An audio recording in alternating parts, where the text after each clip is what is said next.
She was just an ordinary woman living an ordinary life, until one night, everything changed. What seemed like a peaceful town hid a chilling secret, and no one could have predicted the darkness lurking in plain sight. This is the most heartbreaking murder story you will ever hear. Riverton was the kind of town people moved to escape noise and fear. Tucked between wide fields and a slow river, it felt frozen in time. Children rode bicycles until sunset, shop owners closed without worry, and neighbors waved without suspicion. Crime stories belonged to distant cities, not here. The town's calm felt permanent, like a promise no one questioned. Sarah Miller fit perfectly into that calm. She was 28, lived alone in a small rented house, and followed a simple routine. She worked at a care center, helping elderly residents with daily tasks. Friends described her as gentle and reliable. She avoided drama, paid her bills on time, and rarely changed her schedule.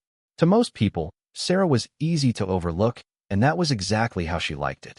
Her house sat on a quiet street lined with identical trees and soft yellow streetlights.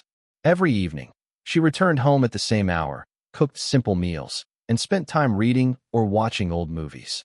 Weekends were quiet, often spent cleaning or walking near the river. Nothing about her life suggested danger or secrets. Riverton saw Sarah as part of its background, steady and harmless. No rumors followed her. No conflict stood out. She trusted the town the way the town trusted itself. That shared trust created an illusion of safety, one that felt unbreakable. But beneath that calm surface, unnoticed moments were already passing. Small details went unseen. Patterns were forming quietly. Riverton did not know it yet. But this peaceful beginning was the last moment before everything changed, and the town would soon learn how fragile its sense of safety truly was. The silence before tragedy was complete. The morning began like every other in Riverton, quiet and predictable. Sarah woke before sunrise, followed her usual routine, and left her house at the same familiar time. Neighbors later recalled seeing her car pull away smoothly, nothing rushed or strange. At work, she completed her tasks, helped residents, and kept to herself. The day passed without incident, giving no warning of what was coming. By late afternoon, Sarah returned home. A nearby shop camera later confirmed her car turning onto her street. She carried a small grocery bag inside, suggesting plans for a normal evening. As daylight faded, porch lights came on across the neighborhood. From the outside, Sarah's home looked no different from any other night. What stood out came later. A neighbor noticed Sarah's lights were still on close to midnight. This was unusual. She was known for keeping a strict schedule and rarely stayed up late. Still, no one thought much of it. Riverton was a place where people minded their own business. Morning arrived, but Sarah did not. Her car remained parked, untouched. At the care center, her absence raised concern. She had never missed a shift without notice. Phone calls went unanswered. Messages remained unread. Hours passed, and worry slowly replaced confusion. By midday, unease spread among those who knew her habits well. The ordinary pattern of Sarah's life had broken. Something small but important was missing, like a sound that should have been there. No alarms were raised yet, but a quiet tension settled over Riverton. The last normal day had ended without anyone realizing it, and the town was standing on the edge of a truth it was not ready to face. Concern turned into urgency when police were finally called to check on Sarah. Officers arrived at the quiet house just after noon. The front door was locked, and nothing looked broken from the outside. Still, the silence felt wrong. With permission obtained, they entered the home, stepping into a scene that immediately erased all doubt.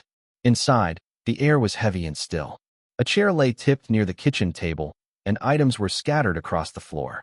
Drawers were left open, not emptied, but disturbed enough to suggest struggle. The calm order Sarah was known for was gone. Each room felt frozen in a moment of violence that had ended suddenly. When officers reached the bedroom, the reality became unavoidable. Sarah was found lifeless on the floor. There were clear signs she had fought back. The discovery stunned even seasoned investigators. A young woman with no known enemies had been killed inside her own home. Word spread quickly through Riverton. Police cars lined the street, and neighbors watched from behind curtains. Fear replaced disbelief as the town absorbed the news. This was not an accident. This was not natural. It was murder. The house was sealed off as a crime scene. Forensic teams worked carefully, collecting fingerprints, fibers, and any trace left behind. Every detail mattered now. The peaceful image of Riverton shattered completely. The town that believed it was safe had crossed into unfamiliar darkness, and nothing would ever feel the same again after what was found inside that house. The investigation had only begun, but already it was clear this case would expose secrets, mistakes, and fears that Riverton had never been forced to face before. With the crime scene secured, investigators began searching for answers among the people closest to Sarah. In a town as small as Riverton, everyone knew everyone, which made the task both easier and more unsettling. Friends, co-workers, and neighbors were questioned. Each person described the same version of Sarah: quiet, kind, predictable. No one could offer a reason why anyone would want her dead. Police examined her daily routines in detail. They mapped her movements, her work schedule, and the places she visited regularly. Nothing stood out. There were no signs of risky behavior, secret relationships, or financial trouble. Her phone and computer revealed ordinary activity, adding to the mystery. The lack of motive became the biggest obstacle. Attention shifted to the neighborhood. Officers searched nearby homes and reviewed security cameras, but footage showed nothing unusual. No strange vehicles. No unfamiliar faces. Riverton's peaceful habits now worked against the investigation. People were used to familiarity and paid little attention to details. Rumors began to spread quietly. Suspicion touched people who had lived there for years. Long-time trust started to crack. Some residents avoided eye contact, unsure who to believe anymore. Fear crept into everyday life, changing how people looked at one another. Investigators felt pressure as days passed with no clear suspect. The case refused to move forward. Each lead ended in the same place: nowhere. Sarah's life appeared too clean, too simple, almost invisible. That invisibility now made justice harder to reach. As frustration grew, Riverton learned an uncomfortable truth. A person did not need enemies to become a victim. Sometimes, being unnoticed was enough. The search continued, but certainty was gone. Whoever had done this had left behind questions instead of answers, and the town felt trapped inside them. Pressure from the public pushed investigators to act quickly. After weeks of uncertainty, attention focused on a man who lived only a few streets away. He kept to himself, had no close friends, and had been seen near Sarah's house in the past. Small details began to feel important, even if they were weak on their own. Fear demanded a suspect. Police brought him in for questioning, and rumors spread fast. Many in Riverton believed the case was finally solved. His quiet nature was mistaken for guilt. Every strange habit was viewed as proof. The town wanted relief, not questions. Investigators claimed they had enough to hold him. Items from his home were taken for testing, and the arrest made local headlines. For a brief moment, Riverton exhaled. People slept easier believing danger had been removed. But evidence does not bend to hope. Forensic tests returned with results that did not match the man in custody. Fingerprints were inconsistent. Timelines failed to align. Details once thought suspicious now seemed ordinary. The case against him weakened with every fact. Soon, the truth became impossible to ignore. The suspect had not killed Sarah. His release shocked the town again. Relief turned into embarrassment and fear. If the wrong person had been blamed, then the real killer was still free. Trust in the investigation faltered. Residents questioned how quickly assumptions had replaced facts. The town learned how easily fear could point fingers in the wrong direction. The false trail wasted precious time and allowed the real threat to remain hidden. Riverton was forced to face a darker reality. The answer had never been simple, and the worst mistake was believing it could be. With the false arrest behind them, investigators were forced to slow down and start again. This time, they looked beyond Riverton. Case files were reopened, and unsolved crimes from nearby regions were reviewed one by one. Most showed no connection, until one report stood out. The details were subtle but troublingly familiar. The victim in the older case lived alone, followed a strict routine, and had no known conflicts. The crime scene showed careful movement, limited damage, and signs of control rather than rage. The similarities were too precise to ignore. What once seemed like an isolated tragedy now looked like part of something larger. Detectives compared timelines and discovered the earlier crime happened 3 years before Sarah's death. The location was different, but the method felt intentional. This was not chaos. This was planning. The idea that Riverton had been targeted randomly no longer held. A new theory formed quietly. The killer was not driven by anger or revenge. Instead, he selected people who would not be missed immediately, people whose absence would take time to notice. That realization made the case more disturbing than before. Investigators began building a profile. The suspect was likely patient, organized, and familiar with routines. He blended into normal life easily. He did not rush. He waited. This shift changed everything. Resources expanded, and outside agencies were contacted. Riverton was no longer alone in its fear. The pattern suggested a predator who moved from place to place, leaving pain behind without drawing attention. For the first time, investigators felt close to something real. The case was no longer silent. It was speaking through repetition. And what it was revealing made one thing clear. Sarah had not been unlucky. She had been chosen. As investigators followed the emerging pattern, a surprising connection came to light. Records from Sarah's volunteer work at a local community program revealed a detail previously overlooked. Another participant had access to schedules, personal information, and even knew the layout of Sarah's home. At first, it seemed coincidental. But as files were cross-checked, the connection grew impossible to ignore. This person had been in close proximity to Sarah for months without raising suspicion. Police dug deeper into the individual's background. The results were troubling. They discovered a history of moving frequently, staying just long enough to avoid detection. Jobs were held briefly, addresses changed, and few people remembered seeing them leave a lasting impression. This pattern mirrored the careful planning seen in the earlier unsolved crime and Sarah's murder. The realization struck hard. The killer had earned trust before striking, a manipulator who hid in plain sight. Investigators reviewed digital records, financial transactions, and travel logs. Each piece reinforced the same chilling picture. The suspect had observed, waited, and chosen victims strategically. Trust, a commodity often taken for granted in Riverton, had been weaponized. The community's sense of safety, once absolute, now felt fragile and naive. The connection between Sarah and the earlier victim highlighted the killer's meticulous nature. He didn't act impulsively. He calculated, selecting targets based on patterns of vulnerability and predictability. It became clear that Sarah's death was part of a methodical sequence, not an isolated event. For the first time, police felt they were closing in on the perpetrator.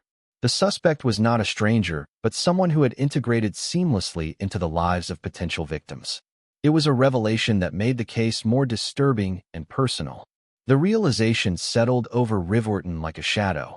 The killer had walked among them, invisible, patient, and deadly, waiting for the perfect moment to strike again. After months of investigation, the breakthrough came from an unexpected source. Surveillance footage from a gas station several towns over showed a person matching the suspect's description. The timestamp aligned with Sarah's disappearance, placing them on a route that suggested knowledge of her schedule. Digital footprints, once buried under ordinary activity, began to tell a clearer story. Credit card transactions, phone pings, and rental records formed a pattern that could no longer be ignored. Police quickly traced the suspect to a small apartment in a neighboring city. When they arrived to make the arrest, the individual tried to blend in with neighbors, claiming to be new and unremarkable. Officers, however, had accumulated enough evidence to act decisively. Inside the apartment, investigators found items linking the suspect directly to Sarah and the earlier crime. Clothing fibers, fingerprints, and personal effects matched forensic evidence collected from both crime scenes. The arrest shocked the community. Riverton residents struggled to accept that someone so ordinary could be capable of such calculated evil. Relief mingled with horror as details emerged. The person they had trusted in routine encounters, the friendly volunteer who seemed harmless, was now identified as a cold, methodical killer. As evidence was carefully documented, it became clear how meticulously the crimes were planned. The suspect had studied routines, selected targets with precision, and erased traces wherever possible. The danger that had loomed silently over Riverton was finally caught, but the psychological impact lingered. People realized how easily trust had been manipulated and how ordinary appearances could conceal unimaginable darkness. Though the arrest brought hope for justice, it also cemented a harsh truth. The nightmare could have continued indefinitely, and the quiet town had been closer to disaster than anyone had imagined. Riverton's sense of security would never fully return. The trial began months after the arrest, and Riverton braced itself for the painful process. Courtrooms were packed with residents, journalists, and family members, all hoping for answers they had long sought. Evidence was presented methodically, showing the chilling extent of the suspect's planning and manipulation. Each detail painted a picture of someone who had observed, studied, and preyed on vulnerability with precision. Forensic experts described how fibers, fingerprints, and digital footprints linked the suspect to Sarah's home and the previous unsolved crime. Investigators recounted timelines and patterns, emphasizing the calculated nature of the attacks. Each piece of evidence chipped away at the suspect's denials. Even subtle habits, like choosing times when victims were alone, were shown to be deliberate strategies. The courtroom atmosphere was tense. Families of the victims watched, processing both relief and sorrow. Every new fact was a reminder of the lives lost and the trust betrayed. Riverton itself followed the trial closely, as though the town's collective consciousness had been intertwined with the case. People struggled with the knowledge that someone had lived among them unnoticed while committing such horrors. The prosecution presented a clear, unbroken chain connecting the suspect to the crimes. Defense arguments were minimal against the overwhelming evidence. The methodical, patient approach of the killer was highlighted as both terrifying and undeniable. Jurors were shown how ordinary routines had been exploited, making the calculated danger even more disturbing. After days of testimony, the verdict arrived swiftly. Guilty on all counts. Relief rippled through the courtroom, but it was bittersweet. Justice had been served, yet Sarah's life could never be restored. Riverton faced the reality of the dark presence that had infiltrated its quiet streets. The trial ended legally, but emotionally, the town would carry the scars forever, reminded that safety is fragile and trust, once broken, is hard to rebuild. Even after the verdict, Riverton struggled to return to normal. The streets felt quieter, as if the town itself had learned to move cautiously. Children no longer played as freely in the evenings, and neighbors who once greeted each other warmly now kept a watchful distance. The sense of innocence that had defined the town before Sarah's murder had vanished, replaced by an unspoken awareness that danger could exist even in familiar places.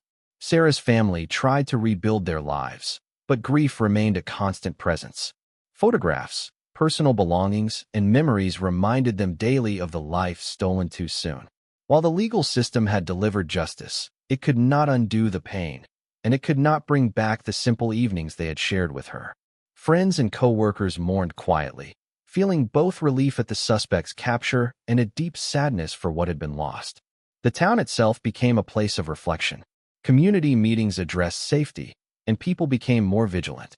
Locking doors and checking on neighbors became routine, small actions that symbolized a new caution. The memory of Sarah's life and the horror of her death lingered in conversations, a reminder that even ordinary lives could be targeted with calculated cruelty. Over time, stories of the case spread beyond Riverton. News reports and documentaries chronicled the tragedy, ensuring Sarah's story was never forgotten. Her life, though cut short, became a warning to others about the hidden dangers in everyday life. Riverton had changed irreversibly. The murder had left a scar not only on the town, but on the collective sense of safety its residents had once taken for granted. While justice had been achieved, the haunting truth remained. The quietest places could harbor the darkest secrets, and life, no matter how ordinary, could be forever altered in a single, devastating moment.